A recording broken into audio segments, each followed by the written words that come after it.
Shalom. Shalom. Shalom. First and foremost, before we get started, we're going to give all glory and honor to Yahweh Ba'Shem, Yahweh Shai, Ba'Shem, Kadash. Double honors to the apostles and the elders at Great Millstone who teach and rule well. Peace and salutations to the elect out there, feeding the sheep of Yahweh Ba'Shem, Yahweh Shai, with sincerity and charity. I'm the brother Barak. I'm here with Brother Esau. Isabel Salah. Lord willing, this will be an edifying lesson, and we're going to be speaking about basically this Esau's great reset, right? Everything he does is basically coordinated and planned, including this distraction that you're seeing right now, with little Jeff files, right? You basically see this.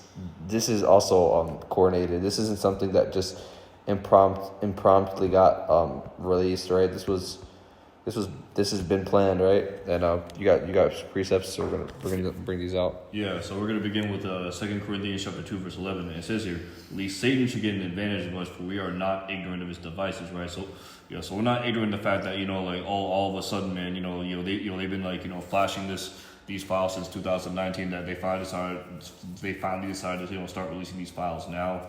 If you're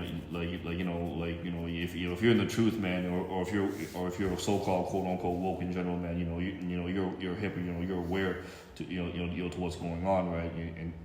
And not only are you gonna pay attention to these files, right? But you're gonna try to understand, okay, well, what's the point of them releasing these files, right? What are they trying to hide from us? Right, and in this video we're about to show you, right? Whoever made this it's an AI video, but whoever made it, I would say they did a perfect breakdown of why they released the Epstein files, along with the events that are happening right now in 2026 since 2020. So before we play the video, we're gonna get the copyright disclaimer. All right, so I'm just gonna read aloud. Research tool. Alright, so copyright disclaimer under Section 107 of the Copyright Act of 1976. Allowance is made for fair use for purposes such as criticism, comment, news reporting, teaching, scholarship, education, research. Fair use is a use permitted by copyright statute that might otherwise be infringing. Alright, so that out of the way, we're going to jump straight to the clip. What if the Epstein files weren't leaked to expose the truth, but to intentionally destroy the old power structure so a new one can take control? January 2026, over 3 million pages released naming everyone Bill Gates, Prince Andrew, politicians, CEOs. But ask yourself, who benefits from destroying these people's credibility all at once?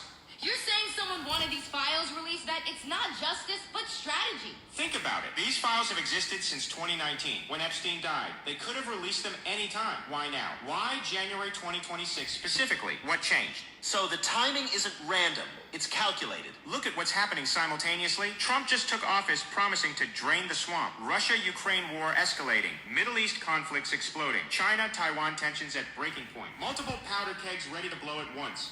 You think World War III is being orchestrated while we're distracted by Epstein files? Not distracted, prepared. The files expose the old power structure. Gates, Clinton, British royalty. These are the legacy elites. What if a new power structure wants them eliminated so they can take over? So this is a power transition disguised as justice. The files show Gates emailing Epstein about meetings. Photos of them together on Epstein's plane. Prince Andrew at the island? These aren't leaks, these are executions. Public character assassinations of the old guard.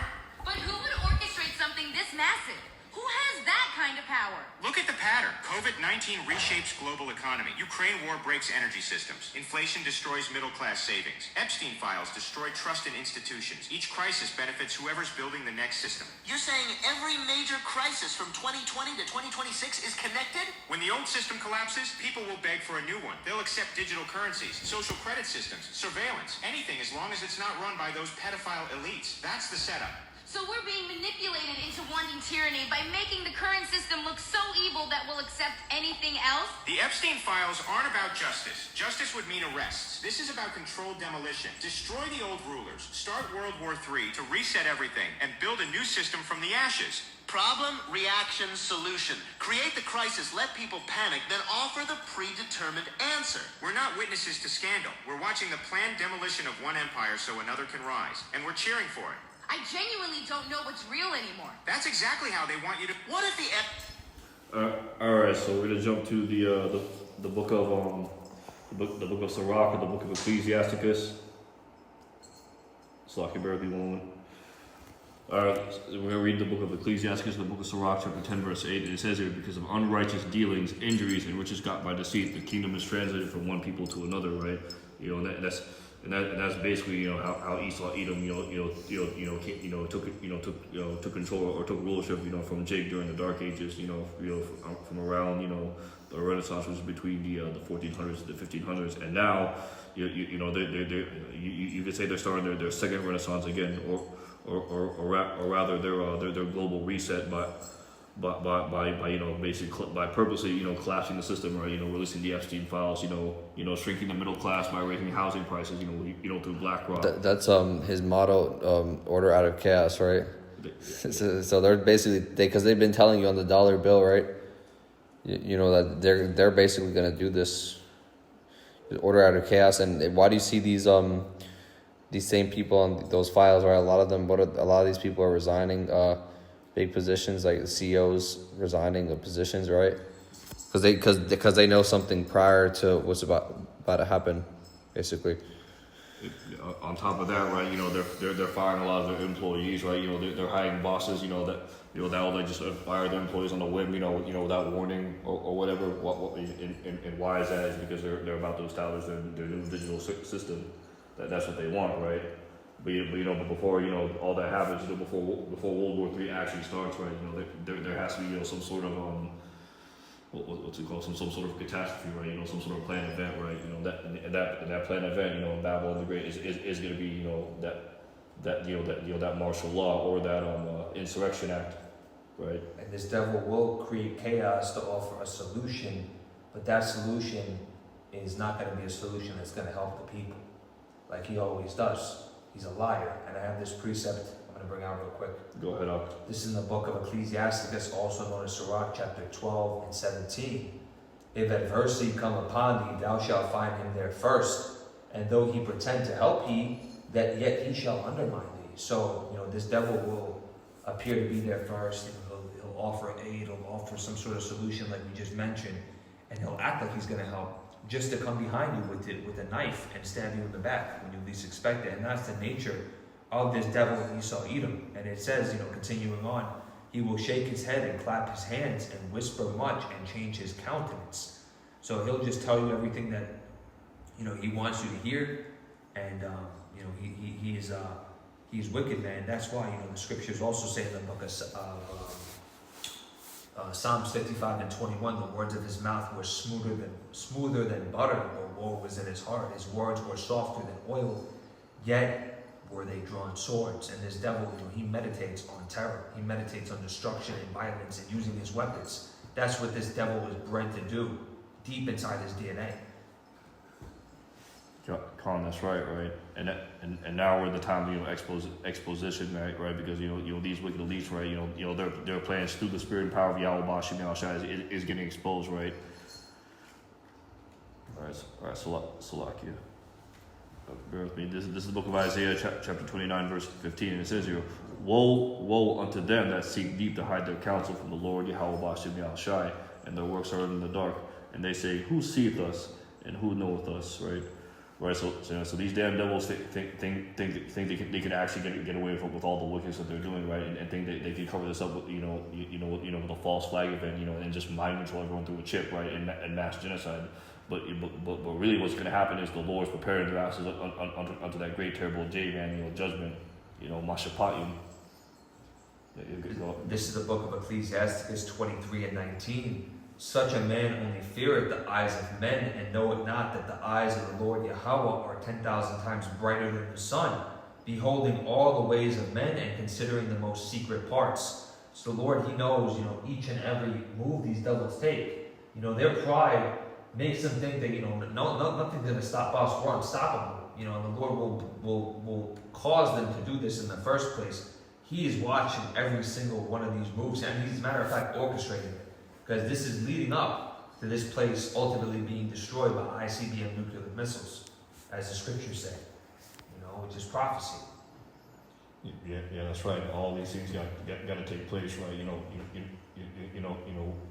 Sloppy wars, famines, the famine of the word before what, man? That the implementation of that RFID microchip, man. The mark of the beast, that Quran,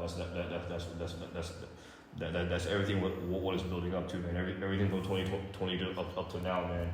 This devil wants to implement that Quran, right? Because why? He wants that celibacy. It's his attempt to take that birthright back, but we know he can never take that back, man. You can't. This is why he's so angry right now. And the devil has it but a short time, as scriptures say. Can I bring that out real quick? Yeah, go ahead, Yeah, that's Revelation 12, verse 12. Yeah, he's moving quickly because he knows what's about to happen, man. He's going to be put into captivity. This is the book of Revelation 12 and 12. Therefore rejoice, ye heavens, and ye that dwell in them. Woe to the inhabitants of the earth and of the sea, for the devil is come down unto you having great wrath, because he knoweth that he hath but a short time. So, this is why you see things are speeding up, and the brother Barack always says it. You want to bring that out? There's years where... Yeah, there's years where nothing happens, and there's weeks where years happen, right? That's I'm paraphrasing the quote, but basically, this devil, what he does is he does things, something called gradualism, right? Where he'll slowly bring things out, slowly implement things, and eventually gradualism becomes suddenism, right?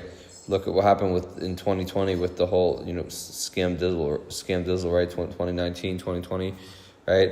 Within just, a few months, right? They had the whole world operating on basically just following orders, right? Stand 6 feet apart, right?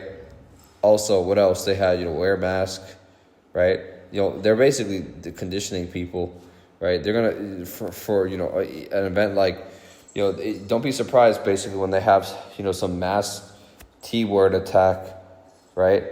On U.S. soil or something that causes them to say something like, we need everybody on a digital ID.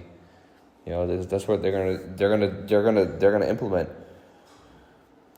And didn't you say something about, there's a scripture that goes into it, I'm not exactly sure off the top of my head, but talking about how Babylon's never faced war on this land. Isn't there a scripture that talks about that? Yeah. It calls her the virgin daughter of Babylon. Let's get that. Let's see, virgin daughter.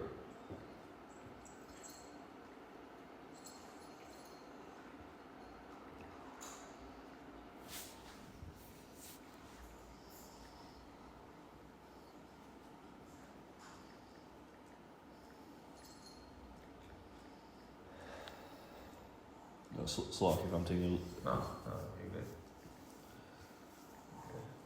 It's just these guys over here. Oh, no, you're good. Yeah, now the internet wants to be Is slow. that Isaiah 47 and 1? Yeah, right here. So, Isaiah 47, let's start at verse 1, right? It says here, come down and send the dust, O virgin daughter of Babylon.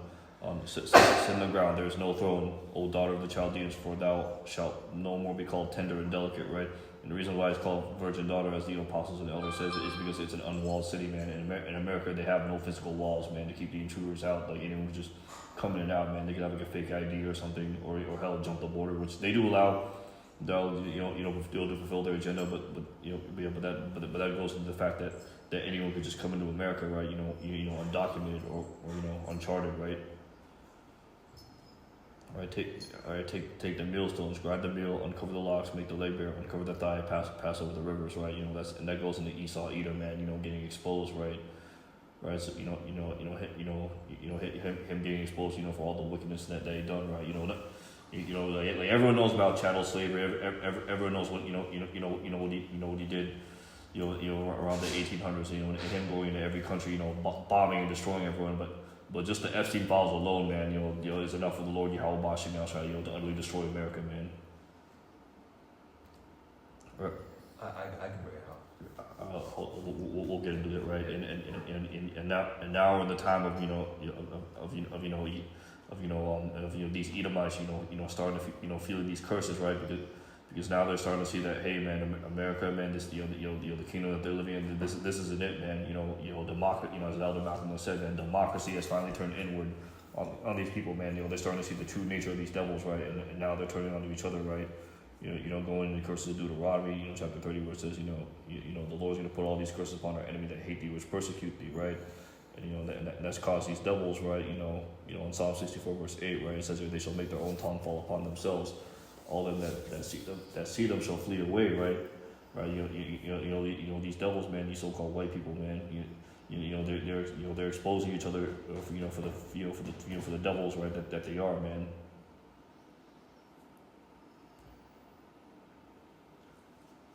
And the whole world, man, they all know who Amalek is. They all know the JOOs. Everybody hates them. And they're being exposed, but even by their own people. Even by these low-level Edomites are the same ones that are going against them. Meanwhile, they don't even know that these are their own brothers. And that's the thing about Esau, Edom's deception, right? Like he's deceived so many people to the point where he even deceived his own damn people to think that they're different groups of white people. No, nigga, you the same people, man. You damn tiny tops and you so-called white Christians, man. You Edomites, man. They're both pointing to the finger at each other, saying that they're Edomites, man. Redneck hillbillies, y'all are both spittle. You guys are both spittle.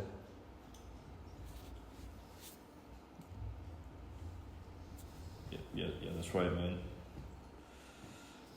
They're getting ousted, for being that serpent in the garden, right? Revelation chapter 12, verse 9 says, "And the great dragon was cast out, that old serpent called the devil and Satan, which deceiveth the whole world." Hence why these devils even blind with their own lies, right? He was cast out into the earth, and his angels were cast out with him, right? So it's not the spiritual demon Satan, right? That myth where God cast him out for rebellion. No, that's bugged out. That should never happen, right? What it is talking about is talking about Esau, Edom, right? Being released back on earth. Deceiving the whole world, man. As it says in the same book, he was let loose for a little season. Let's get that. I'm gonna bring something after.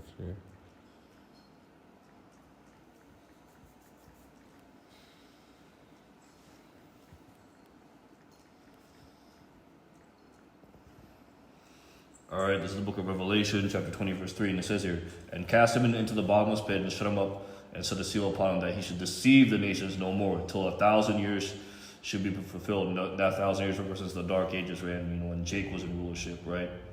And after that, he must be loosed a little season, right? And we're at the end of that little season. Where where Esau's in rulership, lying, deceiving, raping, robbing, killing, people around the earth. The other apostles, they brought on one of their live stream. They said Esau, he kept his wrath, right? He still has that wrath towards us, right?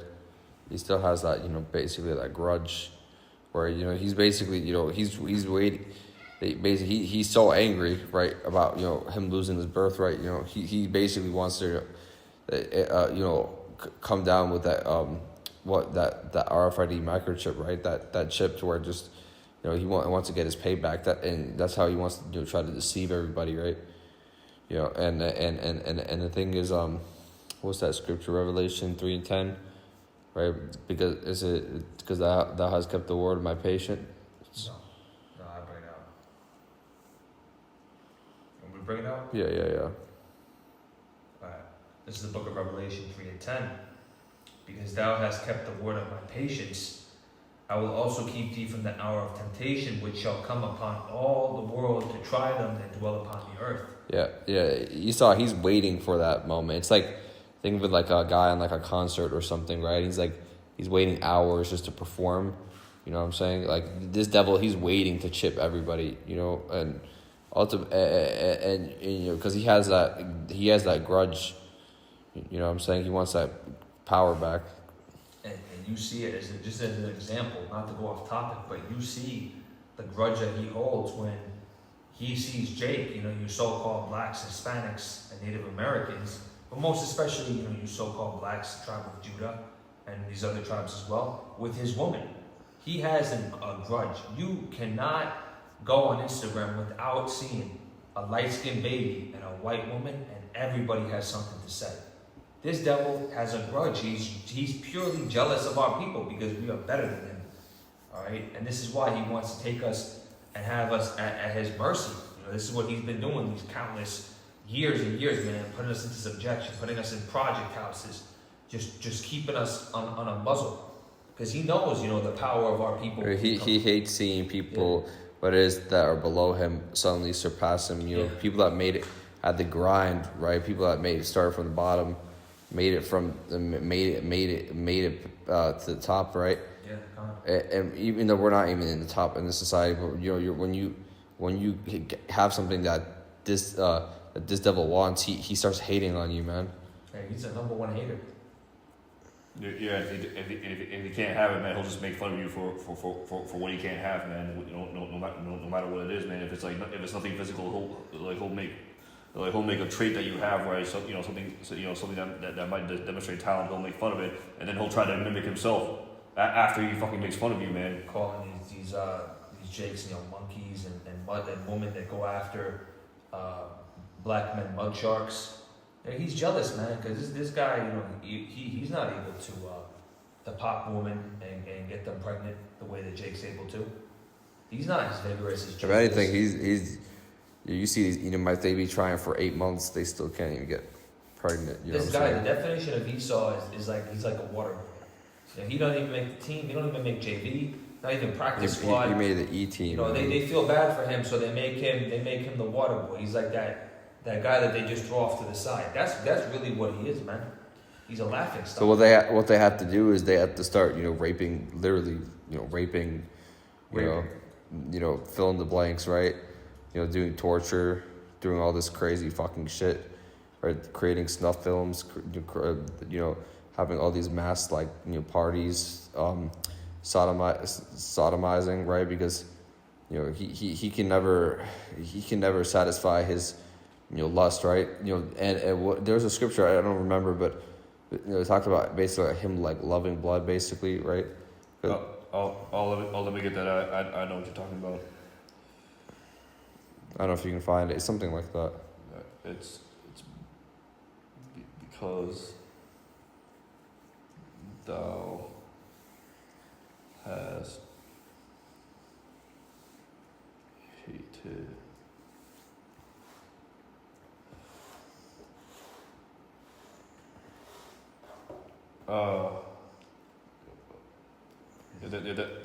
it's not Ezekiel. That was works. Habakkuk, but what is it? Even blood shall pursue.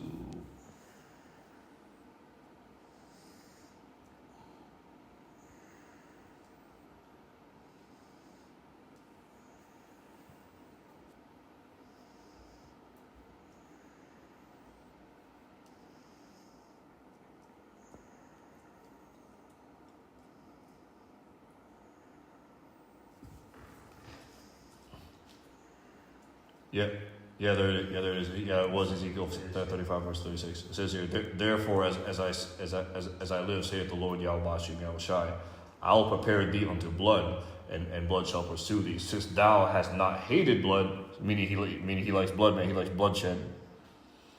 Even blood shall pursue thee. Meaning what, man? That's gonna wait at every door, man. And that goes into the curse of Cain, man. After slowing Abel. Because Esau's a reincarnation of Cain. Yeah, man. He's always been that that murderous bloodthirsty monkey from the beginning, man. And if I could bring this out, the same verse in the GNT. Yeah, go ahead. All right, so we're gonna start on. We're gonna start from verse 5 and read on down. You were Israel's constant enemy, and let her people be slaughtered in the time of her disaster. The time of final punishment for her sin. So then, as surely as I, the sovereign Lord, I am the living God, death is your faith, and you cannot escape it. You are guilty of murder, and murder will follow you. I will make the hill country of Edom a wasteland, and kill everyone who travels through it. I will cover the mountains with corpses, and the bodies of those who are killed in battle will cover the hills and valleys. I will make you desolate forever, and no one will live in your cities again. Then you will know that I am the Lord. And that reminds me of Obadiah 1:18. Yes, sir. Let's close off with that. You devils are going to be put into captivity, man, real soon. You know, and this is what the scriptures say. This is not what we're saying, pulling it out of a hat. This is what the scriptures say. Right? For all you that want to go around and talk about how Esau is going to be able to obtain salvation and the rewards that we're going to obtain, and they're going to walk in the light. Total and utter bullshit. If anybody says that, they're not speaking according to the scriptures. And you know what's funny? Even their own scholars wrote in their own fucking books saying that Esau's the only nation not promised mercy from God, man. And so they even know that they're gonna go down, right? All right, so we're gonna end it right here in Obadiah chapter 1 verse 18. The house of Jacob shall be a fire, and the house of Joseph a flame, and the house of Esau for stubble. And they shall kindle in them and devour them, and there shall not be any remaining of the house of Esau, for the Lord Yahweh Bahashim Yahweh Shai hath spoken it. Yep. So after they serve their 1,000 years of hardcore slavery, man, they gonna get rounded up, man, into a pit. They get thrown in there, and then they're gonna burn, and then they get ultimately deleted forever, man. Yep. Scriptures say, "He that leadeth into captivity shall go into captivity. He that killeth with the sword must be killed with the sword. Here is the patience and faith of the saints." That's Revelation 13:10. So we have patience in the faith that this devil is going to be put into captivity very soon. Okay? Very soon, for all the atrocities and abominations he committed over generations. Right? So we're good? Yeah, that's it for me. With that being said, Lord willing, you Akim-Wath were edified with this lesson. With that being said, we want to give all glory, honor, and infinite praises to Yahweh, Ba'ashem, Yahweh Shai, Ba'ashem, B'Kakadash. Double honors unto the elders and apostles that bring millstone, who rule well and teach well in sincerity and truth, peace and salutation unto the Lord's elect, the whole elect, and the 1/3. Once again, I'm the brother. Yo, what's up? Brother Barak. Brother Salam. Shalom. So long.